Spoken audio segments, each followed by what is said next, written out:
2 రోజుల నుంచి కూడా చూస్తూ ఉన్నాం డాక్టర్ ప్రణీత సెల్ఫీ వీడియో కూడా బాగా వైరల్ అయింది. అంటే తన అత్తమామల దగ్గర నుంచి కూడా హింసలు తను భరించలేకపోతున్నానని చెప్పి, అలాగే తన భర్త కూడా తనని చిత్రహింసలు పెడుతున్నారని చెప్పి ఆ వీడియోలో ఆమె చెప్పడం కూడా జరిగింది.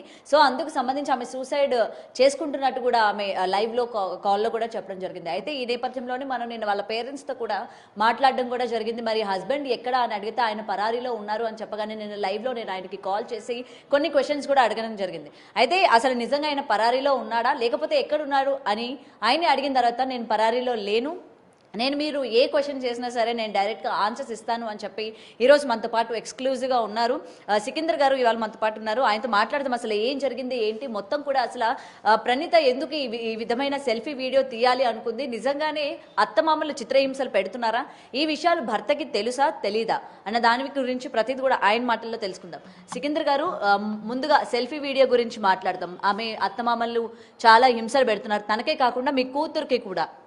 ఫుడ్ పెట్టలేదు, వాటర్ కట్ చేశారు, కరెంట్ కట్ చేశారు, అసలు కొట్టడం కావచ్చు, అండ్ ఇప్పటికీ రిలీజ్ అయిన వీడియోలు కూడా కావచ్చు. నేను మిమ్మల్ని నిన్న కాల్లో అడిగా, మీ నాన్నగారు ఆమెను ఎందుకు లాక్కొని లోపలికి తీసుకెళ్లారు, ఎందుకు డోర్ వేసేశారు, మొత్తం అసలు ఈ సినారియోలో మీరేం చెప్తారు, మీకు ఎంతవరకు తెలుసు? ఓకే మేడం, యాక్చువల్గా మేము లాస్ట్ 3 months నుంచి నేను ఎప్పుడైతే ఫ్యామిలీ కోర్టులో డివోర్స్ కేసు నేను అప్లై చేశాను. ఎందుకంటే దీని బిఫోర్ సెప్టెంబర్లో వాళ్ళు 50 మెంబర్స్ని తీసుకొని వచ్చి గొడవ చేసినారు మేడం. ఈ అమ్మాయి ఉండదు, ఇంకా ఇంత ఆస్తి కావాలి అని చెప్పేసి. అది వాళ్ళకి డీల్ కాకపోవడంతో మళ్ళీ తర్వాత నాకు చాలా అన్వాంటెడ్ కాల్స్ వచ్చి చేసి భయపెడితే నాకు ఆ భయంలో నేను ఇంకా ఇది ఇక్కడ కాదు, ఫ్యామిలీ కోర్టులో వెళ్ళేసి నేను జడ్జి గారి ముంగండే నేను తేల్చుకోవాలనుకున్నాను. సో నేను జడ్జి గారి దగ్గరికి వెళ్ళేసి నేను నేను త్రూ లాయర్ అప్లై చేసుకున్నాను. సో అక్కడ ఏంటంటే మేడం, తర్వాత వాళ్ళకి 3 daysలో నోటీస్ అందిన తర్వాత కోర్టు నుంచి వాళ్ళు ఒక 50 మందితో మా ఇంటికి వచ్చినారు మేడం. మేము అవైలబుల్ లేము ఆ టైంలో, మేము బయట ఉన్న పక్షాన మాకు ఫోన్స్ చేస్తూ ఉన్నారు, కాల్ చేస్తూ ఉన్నారు. సో మేము ఆ భయంలో 50 మంది, ఎందుకంటే అంతకుముందు సెప్టెంబర్లో 50 మెంబర్స్తో వాళ్ళు వచ్చి గొడవ చేసినప్పుడు మాకు తెలుసు, దాని విజువల్స్ మా దగ్గర ఉన్నాయి, ఎంత భయభ్రాంతులు గురి చేసినారు. నేను మా ఫాదరు, మా మదరు, ఇంకొక 2-3 మా వాళ్ళు ఉన్నాయి, 4-5 వస్తామని చెప్పేసి 50 మందిని తీసుకొని వచ్చేసేసి మాకు ఇంత కావాలి, ఇంత ఇస్తేనే మీకు మేము విడిచిపెడతాము అని చెప్పేసి మమ్మల్ని భయభ్రాంతులు చేసి ఆ రోజు మాకు ఆ భయం ఉండి తెలిసి మేము ఇంటికి వెళ్ళలేదు. ఇంటికి వెళ్ళకపోయేసరికి వాళ్ళు ఎంబట్టి టెంట్ వేసేసినారు మేడం. మా ఇంటి ముందు టెంట్ వేసినారు. టెంట్ ఒకటే కాదు మేడం, అది మేము మళ్ళీ వేరే వాళ్ళ త్రూ మేము వాళ్ళతో చెప్పిస్తున్నా కానీ వాళ్ళు వినకుండా అట్లనే 2 days టెంట్ పెట్టినారు. మళ్ళీ మాట్లాడతామని చెప్పేసి పెద్దలు మాట్లాడతామని అనుకున్న టెంట్ తీసినారు. కానీ వాళ్ళు అక్కడ మా ఫాదర్ ఏం చెప్పారు, మీరు వెళ్ళిపోండి ఇక్కడ నుండి, మేము మాట్లాడతాము, సెటిల్ చేస్తాము, మీకు ఎంతైతే ఆస్తి అనుకుంటున్నారో మీరు అట్లా కాదు, మీరు అడిగినంత మేము ఇవ్వలేము, కానీ పెద్దల మధ్యలో కూర్చొని ఇంత మాట్లాడుకుందాము అని చెప్పేసి అనుకున్నారు మేడం. అనుకున్న తర్వాత వాళ్ళు అక్కడ నుంచి వెళ్ళలేరు మేడం. వెళ్ళకపోయేసరికి మేము కూడా వెళ్ళలేదు. వాళ్ళు వెళ్ళంది మేము ఎట్లా వెళ్తాం, ఎందుకంటే ఆ అమ్మాయి మెంటల్లీ కొద్దిగా డిసార్డర్ మేడం. ఆ అమ్మాయి నిన్న నేను 2 times సూసైడ్ అని చెప్పాను కదా. హాస్పిటల్లో చూపించారా, దానికి సంబంధించి డాక్టర్స్ ఏమైనా చెప్పారా? Right madam. సో నేను ఎలా డిసైడ్ అవుతున్నాను అంటే, ఆమె నా లైఫ్ పార్ట్నర్ కాబట్టి నాతో ఒక 6 to 8 months నాతో స్పెండ్ చేసింది మేడం. 6 yearsలో ఆ 6 to 8 months నేను ఎంత నరకం అనుభవించినాను, ఆమె ఈ చిన్న దానికి ఎట్లా వాయలెంట్గా రియాక్ట్ అవుతుంది అనే దానిపైన నేను మెంటలీ డిసార్డర్ అనేసి నేను అనుకున్నాను. అండ్ నేను అనుకోవడమే కాదు, వాళ్ళ సైడ్ నుంచి వాళ్ళ పెద్ద మనిషి దర్పల్ రాజశేఖర్ సిఏ గారు కూడా సరునార్ స్టేషన్లో నన్ను పిలిచినప్పుడు మాట్లాడినప్పుడు వాళ్ళే అన్నారు, సైకాట్రిక్కి చూపిద్దామా అమ్మాయిని, మరి మీకు ఓకేనా అని చెప్పేసి వాళ్ళే అన్నారు. కావాలంటే మీరు దర్పల్ రాజశేఖర్ని అడగండి, సిఐ సరునగర్ సైదిరెడ్డి గారిని కూడా అడగండి, వాళ్ళ ముందే అన్నారు, వాళ్ళే అన్నారు, నేను అనలేదు. ఓకే, అయితే ఆమె నిన్న 2 times అని చెప్పాను మేడం నేను కాల్లో, కానీ 2 times కాదు మేడం, పెళ్ళికి బిఫోర్ కూడా 1 time చేసుకున్నారు. అది చెప్తే, ఎందుకంటే నేను చెప్పాను కదా ఇంత సిల్లీ రీజన్స్కి ఆమె పెళ్లి కాక ముందు సూసైడ్ అటెంప్ట్ చేసుకుంటారు, పెళ్ళైన కొత్తలోనా? లేదు, పెళ్లి కాక ముందుకు కూడా. ఎందుకు మీరు పెళ్లి చేసుకోవాలనా? కాదు, అది నేను అందుకే చెప్తున్నాను. ఆ అమ్మాయి నువ్వు అని కాదు, ఆ అమ్మాయికి మెంటల్ ఇష్యూ ఉంటుంది. ఆ అమ్మాయి ఒక చిన్న థింగ్ ఆమె తరఫున ఆమె లాగా పోలేదు అని అంటే ఎలాంటి వాలెంట్ రియాక్షన్ అయినా చేయగలుగుతుంది ఆమె. ఎలా అంటే, ఒకసారి వాళ్ళు ఈ డూప్లెక్స్ ఇల్లు కట్టుకుంటారు మేడం సరూనగర్లో.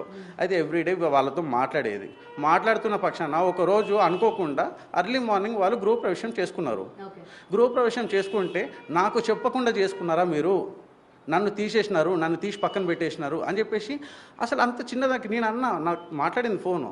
నేను అన్నా అరే ఏముంది సడన్గా అనుకున్నారేమో. అప్పుడు లవ్లో ఉన్నాం మేడం, లవ్లో ఉన్నాము. నేను చికాగో స్టేట్లో ఉంటుండే, ఆ అమ్మాయి వచ్చేసి టెక్సస్ ఎల్పాసోలో ఒక యూనివర్సిటీలో ఫ్రీ రీసెర్చ్ అసిస్టెంట్గా పనిచేసేది. ఎందుకంటే యుఎస్ఎంఎల్ఈ ఎగ్జామ్స్ రాయాలి అని అంటే, యూఎస్లో ఉండాలి అని అంటే ఏదైనా ఫ్రీ రీసెర్చ్ అసిస్టెంట్గా కానీ లేకపోతే ఇంకా ఇంటర్న్షిప్స్ కానీ ఇలా చేస్తారు మేడం, ఇది నార్మల్గా ఎంబీబీఎస్ స్టూడెంట్స్ యూఎస్లో.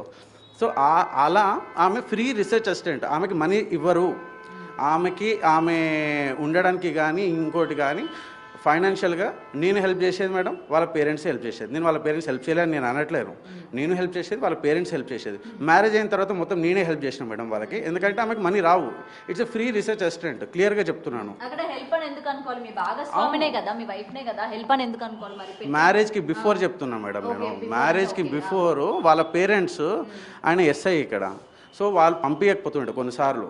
ఈ అమ్మాయి కొన్ని అప్పు చేసి అట్లా కూడా చేస్తుండే, సో కొన్ని నేను పే చేసిన నేను.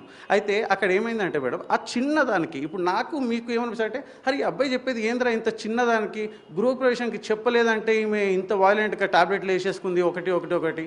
నేను చికాగో నుంచి ఆమె ప్లేస్కి టెక్సస్కి వచ్చి ఎంబటే, ఎందుకంటే నేను ఫేస్బుక్లో వాళ్ళ ఫ్రెండ్స్ని సెర్చ్ చేసి అరే వెళ్ళి చూడండి ఏమైంది, ఫోన్ లేపట్లేదు, ఎందుకంటే నాకు తెలుసు కదా వీళ్ళు ఇట్లా చేసినారు, అప్పటి నుంచి ఆమె చాలా ఏడుస్తూ ఉండే అని చెప్పేసి.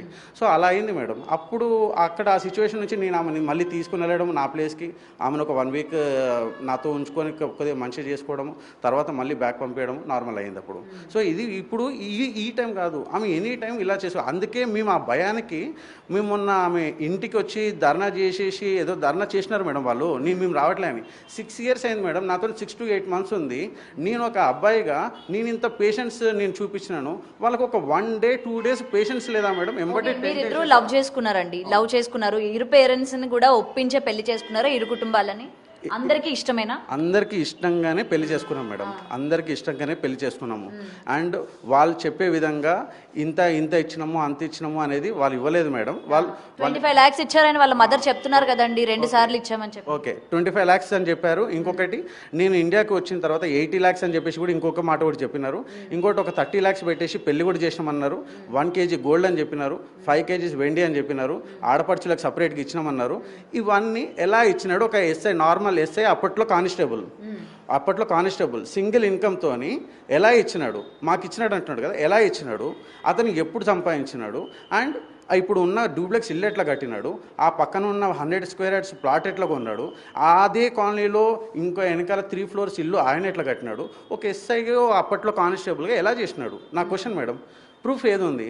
నాకైతే ఇవ్వలే అంటు గోల్డ్ కానీ డౌరీ ఏమి ఇవ్వలేదా మీకు? నాకు డౌరీ ఇవ్వలేదు మేడం, లవ్ మ్యారేజ్ మేడం, నార్మల్గా. రూపాయి కూడా ఇవ్వలేదా అండి? ఇవ్వలేదండి, ఇవ్వలేదు మాకు. మరి ఇవ్వకుండా అంత ఖచ్చితంగా మదర్ చెప్తున్నారు కదా, మేము ఇంత ఇచ్చామని చెప్పి చెప్తున్నారు కదా, మరి ఇవ్వకుండా అమ్మాయి వాళ్ళ మదర్ అదే అడుగుతున్నా మేడం.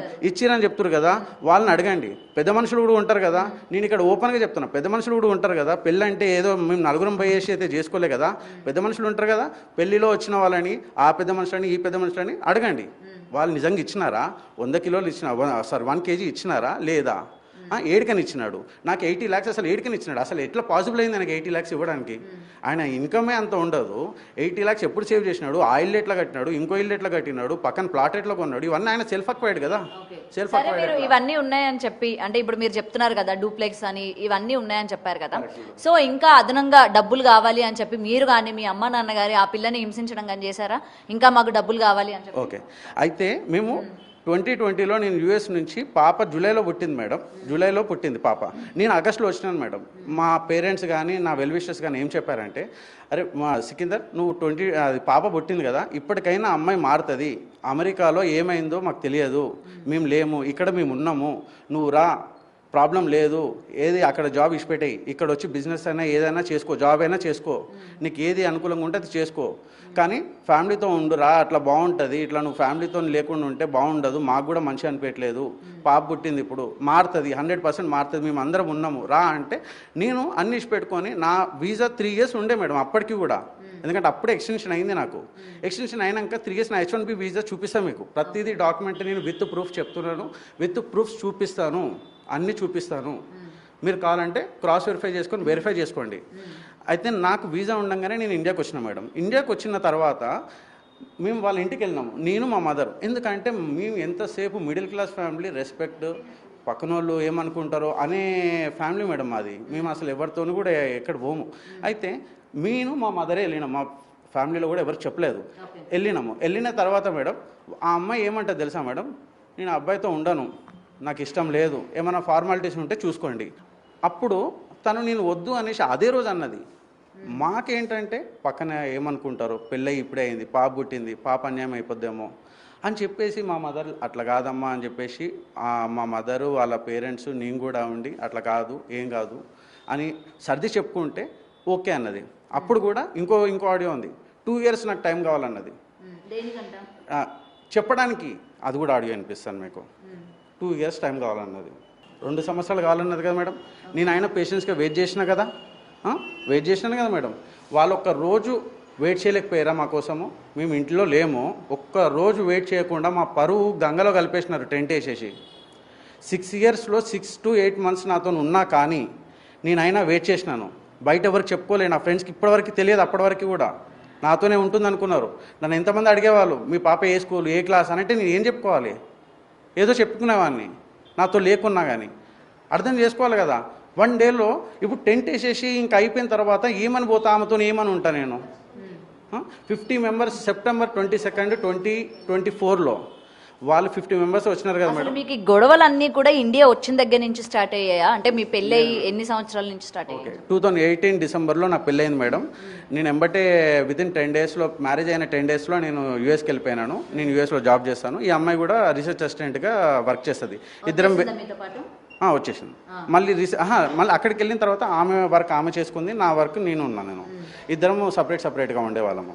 సో ఇక్కడ ఏమైందంటే మేడం, ఆమె అక్కడ ఉండడము, నేను ఇక్కడ ఉండడము, ప్లస్ అంతకుముందే రిసెప్షన్లో చిన్న గొడవలు అవ్వడము, ఏదో ఒక ఫోటోగ్రఫీ గురించి ఏదో అది చెప్తే మళ్ళీ అంటారు, నేను అంటాను మెంటల్లీ డిసార్డర్ అమ్మాయి అని అంటాను, మీరు అంటారు ఈ చిన్న విషయానికి ఇంత అయిందా అని మీరు అంటారు. రిసెప్షన్ రోజు మేడం అందరూ అట్లా లైన్లో వస్తున్నారు, వాళ్ళ రిలేటివ్స్ కూడా వస్తున్నారు. అయితే వాళ్ళ రిలేటివ్స్ ఆగినారు. మా పేరెంట్స్ ఉండి ఎవరో మనకి తెలిసిన కొద్ది పెద్ద మనుషులు ఎవరైనా ఉంటే అటు నుంచి తీసుకొని వస్తారు. మీకు తెలిసిందే మన తెలుగు వాళ్ళ దాంట్లో ఎట్లా ఉంటుందో, అటు నుంచి తీసుకొచ్చి వీళ్ళని ఆపినారు. ఒక్కసారి కాదు 2 సార్లు ఆపాల్సి వచ్చింది. ఆపితే ఈ అమ్మాయి ఏమంటుంది, నేను ఇంకా ఫోటోలు దిగాను, నీతో అసలు ఫోటోలు దిగాను ఇప్పుడు అని చెప్పేసి అంటది. నేను వెళ్ళిపోయినా అక్కడి నుంచి. దాని బిఫోర్ కూడా చాలా డిస్టర్బెన్సెస్ ఉన్నాయి మేడం. చెప్తే ఇది ఒక పెద్ద సినిమా అయిపోద్ది, 3 hours సినిమా అయిపోద్ది. నేను అన్నిటికీ ఓపెన్గా రెడీగా ఉన్నాను చెప్పడానికి. అయితే నేను ఆ రోజు కిందికి వెళ్ళిపోయినాను. ఆ రోజు ఫంక్షన్లో వచ్చిన వాళ్ళని కూడా అడగండి, నేను వెళ్ళిపోయినాను. తర్వాత మళ్ళీ నేనే అరే ఇది నా రిసెప్షన్ మళ్ళీ డిస్టర్బ్ అయిపోతుంది ఎందుకు అని చెప్పి నేనే మళ్ళీ ఆమెను అడుక్కొని అందరిని అడుక్కొని మళ్ళీ వెళ్ళి మళ్ళీ గ్రూప్ ఫొటోస్ దిగినా మేడం. అప్పటిదాకా నేను గ్రూప్ ఫొటోస్ దిగాను, అసలు నీతోనే అనేసి పెట్టేసింది. ఇంత చిన్నదానికి నేనేం చేయగలుగుతా మేడం? నేను ఇట్లా పెళ్ళికొడుకులాగా నేను కూడా నిల్చునే ఉంటాను కదా, నేనేం చేయగలుగుతా చెప్పండి? అట్లకైనా వస్తే దానికి కూడా నన్నే బ్లేమ్ చేసేసి నేను దిగానని చెప్పేసి మెంటల్లీ టార్చర్ చేసేస్తుంది మేడం. అసలు మెంటల్లీ టార్చర్ చేస్తుంది. అసలు చిన్నదానికి ఇంత ఇప్పుడు చిన్న గొడవలు అందరి ఇంట్లో అయితే నేను కూడా రెడీగా ఉన్నాను. ఆ అమ్మాయి అంటారు ఇంట్లో చెప్పుకోలేకపోయింది, ఆమె ఏం ఫేస్ చేస్తుందో ఏమో పక్కన పెడితే, మరి మీరు ఆమె దగ్గర నుంచి నేను ఇన్ని ఫేస్ చేస్తూ ఉన్నాను, మా అమ్మ నాన్నలు ఫేస్ చేస్తూ ఉన్నారు, లిటరల్లీ టార్చర్ పెడుతుంది అని చెప్పారు కదా. మరి మీరు ఇవన్నీ కూడా ఏ రోజైనా అమ్మాయి తరపు వాళ్ళ దగ్గర కూర్చొని మాట్లాడడం, ఎందుకంటే అమ్మాయి వాళ్ళ ఫాదర్ ఒక డిపార్ట్మెంట్కి సంబంధించిన వ్యక్తి అని చెప్పారు. సో కూర్చొని మాట్లాడితే మీ వైపు నుంచి మాట్లాడే వ్యక్తి ఒక్కరు కూడా లేరంటారా మరి ఆ కుటుంబంలోని? వాళ్ళ ఫాదర్కే నేను ఎవ్రీథింగ్ చెప్పినాను. అక్కడే వాళ్ళ సపోర్టివ్గానే ఉండేవాడు. కానీ అతని చేతిలో కూడా ఏమీ లేదు అక్కడ మ్యాటర్. వాళ్ళ ఫాదర్ చేతిలో లేదు, నా చేతిలో లేదు, వాళ్ళ మదర్ చేతిలో లేదు, మా ఫాదర్ మదర్ చేతిలో లేదు, ఎవ్వరి చేతిలో లేదు. She's that kind of personality. She never listen to anyone. సింపుల్గా చెప్తున్నాను. ఆమె వినదు, ఆమెకి నచ్చిందే చేస్తుంది, ఆమెకి కావాల్సింది దక్కించుకోవడానికి ఏ లెవెల్లో అయినా వెళ్తుంది.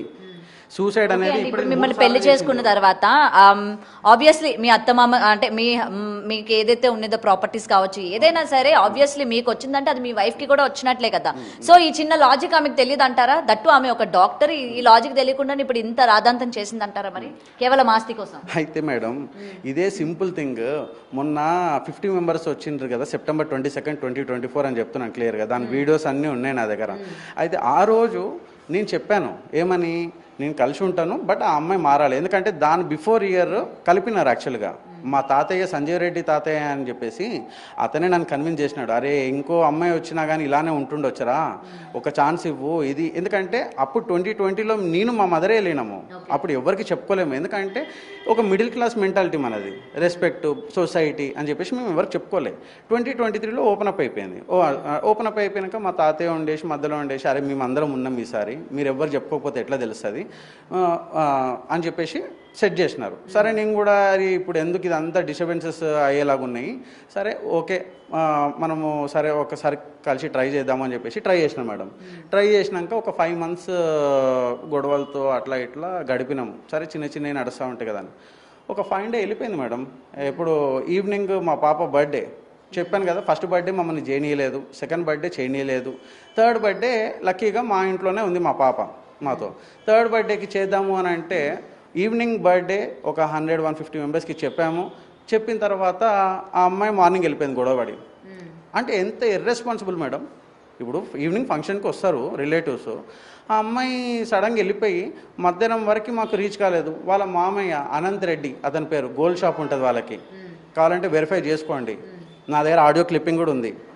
ఓకే, అతను ఏమంటాడు నాకు ఫోన్ చేసి, సికిందర్ కొద్దిగా వచ్చి తీసుకొని అంటాబో అని అంటే, నేను అన్న మామయ్య నాకు ఏం సంబంధము, ఆమె ఎందుకు వెళ్ళిపోవాల్సి వచ్చింది, ఇలాంటి క్రిటికల్ సిచ్యువేషన్, ఈవినింగ్ ఫంక్షన్ పెట్టుకొని ఫంక్షన్ అన్నీ బుక్ చేసుకున్నాము, అన్నీ చేసిన తర్వాత ఇప్పుడు ఈవినింగ్ ఆమె సడన్గా వెళ్ళిపోయి నన్ను రమ్మంటే నేను ఎందుకు రావాలి మామయ్య, ఎట్లయితే ఆటోలో వెళ్ళిపోయిందో అట్లే రమ్మనండి అన్న.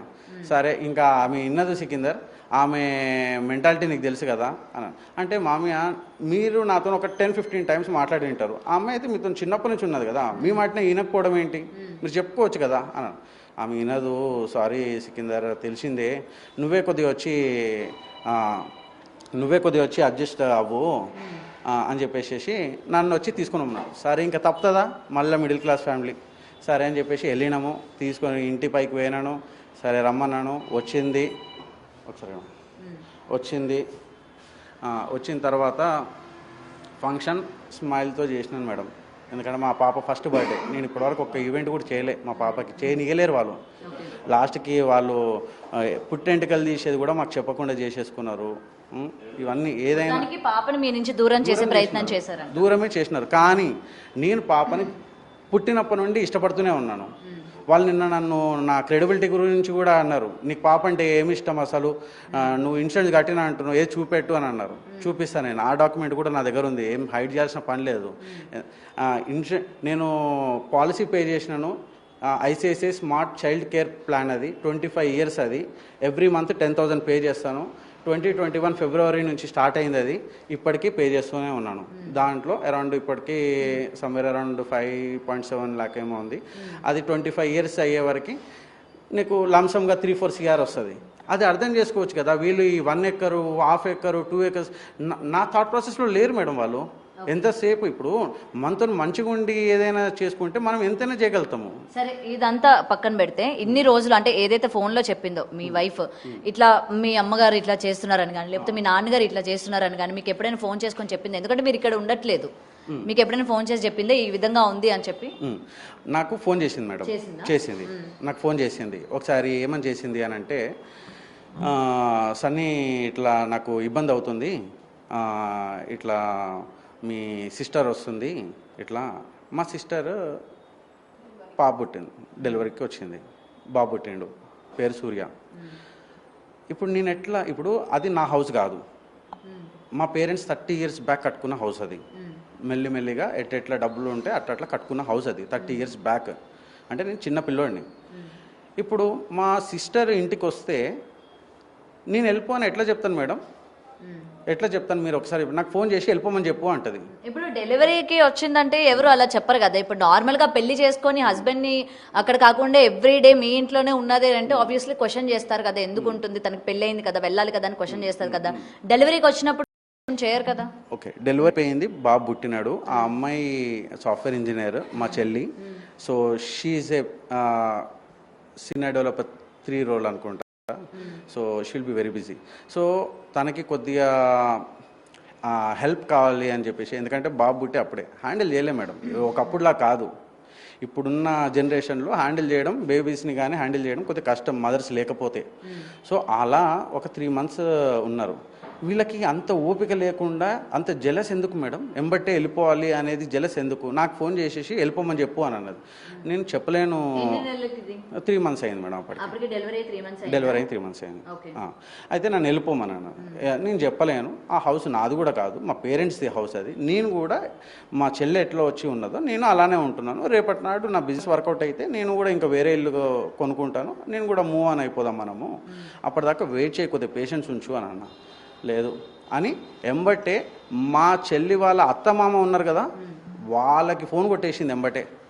మీరు ఎట్లా తీసుకుపోరు, ఎందుకు తీసుకుపోతలేరు? అంత పేషెన్స్ లేకుండా అట్లా మాట్లాడితే మా చెల్లి వాళ్ళ ఫ్యామిలీలో ఎలా డిస్టర్బెన్సెస్ అవుతాయి అండ్ మా ఇంట్లో ఎట్లా డిస్టర్బెన్సెస్ అవుతాయి? అది ప్యాచప్ అయ్యే స్కోప్ ఉంటుందా? అసలు డిస్టర్బెన్స్ క్రియేట్ చేస్తుందే మనం కదా, కొద్దిగా ఓపిక పట్టొచ్చు కదా. ఏమైనా సంవత్సరాలు అయిపోయిందా?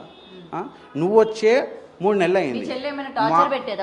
అసలు మా చెల్లి ఆమెతో మాట్లాడుకోరు సింపుల్గా. మీరు ఇక్కడ ఉండరు కదండి, మీరు ఇక్కడ ఉండరు కాబట్టి ఇంట్లో ఏం జరుగుతుంది ఏంటన్నది మీకు తెలియదు కదా, ఎందుకంటే ఫేస్ చేసేది మీ వైఫ్ కాబట్టి.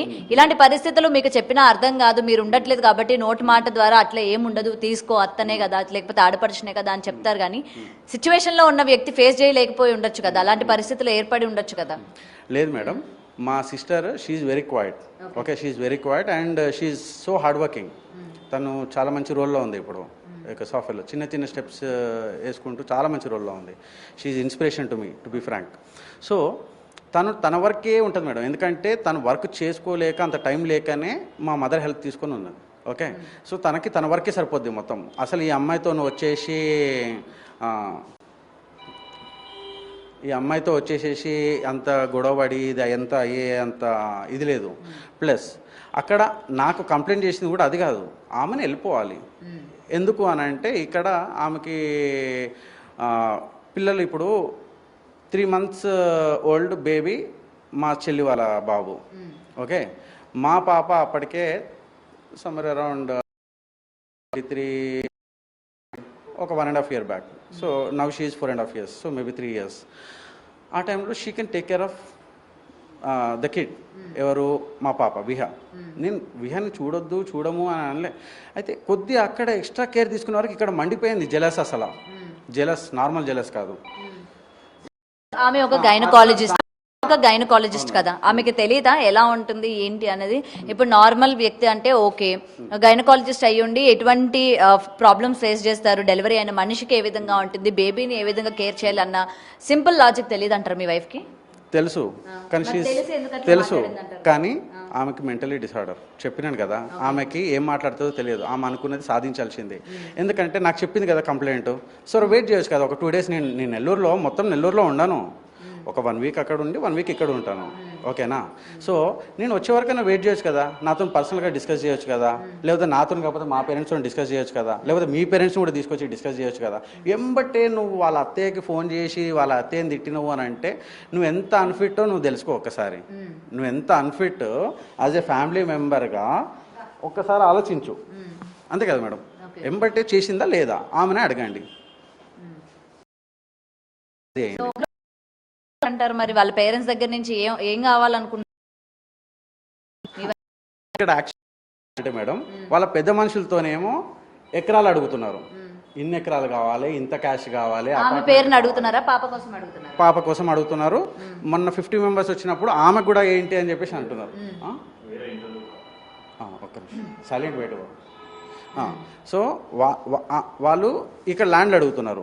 ఈ అమ్మాయితో ఏం చెప్పిస్తున్నారు ఆ రోజు, అండ్ ఇందాక ఆడియోలో ఇంకో ఆడియో కూడా ఉంది, నేను ఆ అబ్బాయితో ఉండను అని చెప్పేసి 50 చిన్న క్వశ్చన్ అండి. ఇప్పుడు మీరే అన్నారు కదా వాళ్ళ ఫాదర్ కి బానే ఉన్నాయి ఆస్తులు, అవి డూప్లెక్స్ ఇల్లులు ఉన్నాయి, ల్యాండ్లు ఉన్నాయి అని అంటున్నారు కదా, మరి అన్నున్న వాళ్ళకి మళ్ళీ దట్టు మీ వైఫ్ వస్తుంది కదా మేడం. నేను నిన్ననే చెప్పాను మీకు, ఒక లెక్క చెప్పినాను.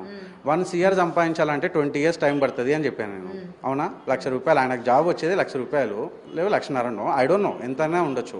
ఒక నార్మల్గా నాకు ఒక 1 lakh వస్తుంది అనుకోండి, 50,000 సేవ్ చేసినా కానీ నేను 20 years పడుతుంది మేడం 1 yearకి. ఇక్కడ ఈజీగా దౌర్జన్యం చేస్తే వస్తుంది కదా మేడం. మా పేరెంట్స్ కష్టపడ్డారు కదా 30 ఏళ్ళ నుంచి. చూడండి వాళ్ళని 30 years నుంచి వాళ్ళు కష్టపడి సేవ్ చేసుకున్నది అమౌంట్ ఎంబటి వచ్చేసి ఇలాంటి వాళ్ళు వచ్చేసి ఆ దర్పల్లి రాజశేఖర్ కార్పొరేటర్ ఉన్నాడు కదా, ఆయనకేమన్నా మధ్యలో ఇస్తున్నారేమో వీళ్ళు ఏమన్నా, నాకు తెలిసి ప్రతి దానికి వస్తారు, ఎంత ఇస్తావు అని దౌర్జన్యం చేస్తారు. నిన్న మీరు ఒక వీడియో క్లిప్పింగ్లో కూడా చూసి ఉంటారు ఆయన ఎట్లే గుర్తున్నాడు మా పైన అని చెప్పి. 2 ఎకరాల గురించి మాట్లాడుతున్నాడు కదా, 2 ఎకరాలు మా ఫాదర్ ఇస్తా అని చెప్పినాడు కదా, 2 ఎకరాలు ఇస్తా అన్న తర్వాత 2 ఎకరాలు ఎట్లయితుంది, వాళ్ళు ఒప్పుకున్నారా? వాళ్ళు ఒప్పుకోలేదు, ఇంకా కావాలి, పిల్లకే రాసి అంటే పిల్లకే రాసిస్తా అని అన్నాడు. మా పాపకే రాసిస్తామంటున్నాం, మేము అమ్మాయికి ఇస్తామని ఇప్పుడు కూడా అనలే, పాపకే రాసిస్తాం, బికాజ్ షీఈ్ మై చైల్డ్. నేను ఇప్పుడు కూడా చెప్తున్నా, నేను ఫ్యూచర్లో కూడా I take care of her. It's not that ఇప్పుడు అయిపోయింది ఈ అమ్మాయితో నాకు గొడవైంది అని అంటే ఈ పాప నిన్ను అట్లా వదిలేసాను నేను కూడా అనట్లే. నేను షీఈ్ మై చైల్డ్. ఎందుకంటే నేను అవన్నీ ఇప్పుడు కూడా కంటిన్యూ చేస్తున్నాను, నాతో మాట్లాడకపోయినా నా పాలసీస్ కానీ ఇవన్నీ కంటిన్యూ చేస్తాను కూడా.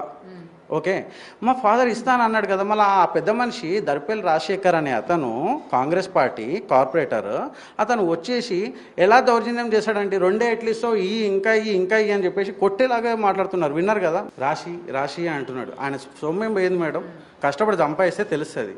ఇప్పుడు నాకు 2 సిస్టర్స్ మేడం, ఒక సిస్టర్ యూఎస్లో ఉంటారు, ఒక సిస్టర్ ఇక్కడ ఉంటారు, నేను మా పేరెంట్స్.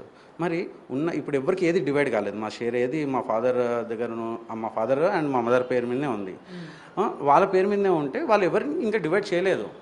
సరే, ఇప్పుడు అక్కడ ఉంది అని చెప్పేసి మొత్తం నాకే రాసి అంటే వాళ్ళేమైపోవాలి? ఇప్పుడు వాళ్ళు అడగరా మేడం, మేము కట్నం ఇస్తామని చెప్పేసే కదా మ్యారేజ్ చేసాము, ఇంత ఇస్తాము, ఇప్పుడు గర్ల్స్కి కూడా ఈక్వల్ షేర్ ఉంది అంతే కదా, వాళ్ళ షేర్ వాళ్ళకి ఇవ్వాలి కదా మేడం. వీళ్ళే మొత్తం షేర్ అడిగితే ఎట్లా మేడం? ఇంకా అంటే నేనేమైపోవాలి, మా పేరెంట్స్ ఏమైపోవాలి? ఆల్రెడీ ఇల్లును కబ్జా చేసేస్తున్నారు, ఇప్పుడు ఇల్లులో దౌర్జన్యం చేస్తున్నారు. మా ఇంటికి మేము ఇంజక్షన్ ఆర్డర్ తెచ్చుకున్నామండి. ఎందుకు తెచ్చుకుంటారండి? ఒక ఇంజక్షన్ ఆర్డర్ ఎందుకు తెచ్చుకుంటారు ఎవరైనా?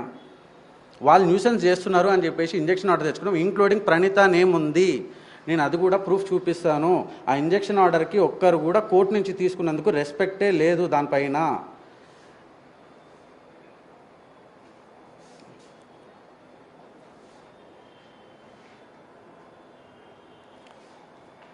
చూడండి సార్, ఇది ఇంజక్షన్ ఆర్డర్, యాడ్ ఇంటరిమ్. ఆ అమ్మాయి పేరు కూడా ఉంది క్లియర్గా. వాళ్ళ ఫాదర్ నేము ప్రవీణ్ రెడ్డి, వాళ్ళ అన్నయ్య జగన్, అతనే అడ్వకేట్. నిన్న మాట్లాడుతూ ఉన్నాడు వీడియోలో అన్ని అబద్ధాలు మాట్లాడుతూ.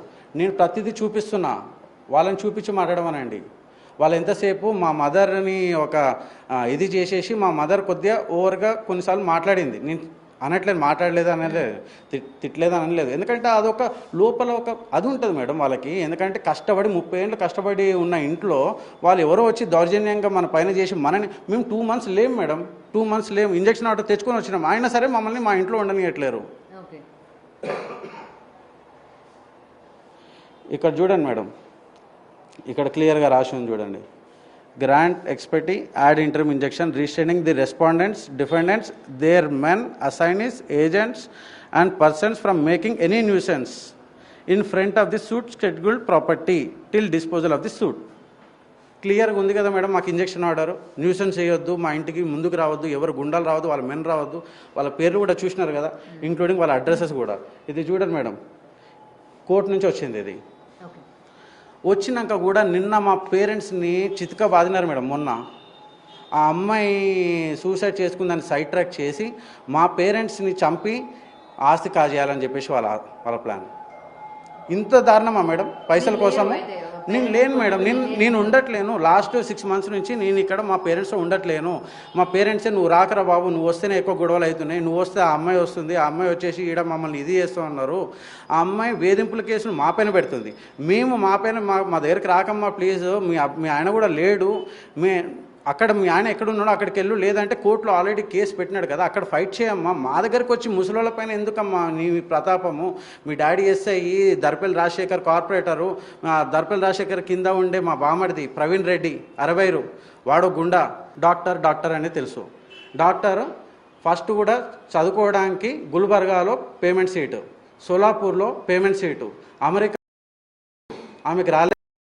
ఆమెకి నేను ఫీజు కట్టకుండా పంపించేసినామని చెప్పేసి వీడియోలో చెప్తున్నారు. ఆమె నా ప్లేస్కి మూవ్ అయిన తర్వాత వాళ్ళ వీసా డిపార్ట్మెంట్కి చెప్పకుండా నా దగ్గరికి మూవ్ అయింది కాబట్టి వాళ్ళ వీసా డిపార్ట్మెంట్ వాళ్ళు పంపించేసినారు. నెక్స్ట్ డే వెళ్ళిపోవాలి అని చెప్తే వెళ్ళిపోయింది ఆమె. నేను ఫీజు కట్టక కాదు, ఆమె ఫ్రీ రీసెర్చ్ అసిస్టెంట్గా పనిచేసేది. She doesn't earn any money, she use to stay on me. ఆమె సడన్గా వెళ్ళిపోయింది. ఆమె వెళ్ళిపోయిన తర్వాత ఇండియాకి వచ్చినాక ప్రెగ్నెన్సీ కన్ఫర్మ్ చేస్తే 1 ఇయర్ తర్వాత నేను వచ్చినాను. అప్పుడు ఆ 1 ఇయర్ కూడా మేము మాట్లాడుకోలేదు. మా మధ్యలో గొడవలు ఉండే, ఎప్పుడు గొడవలు ఉండే.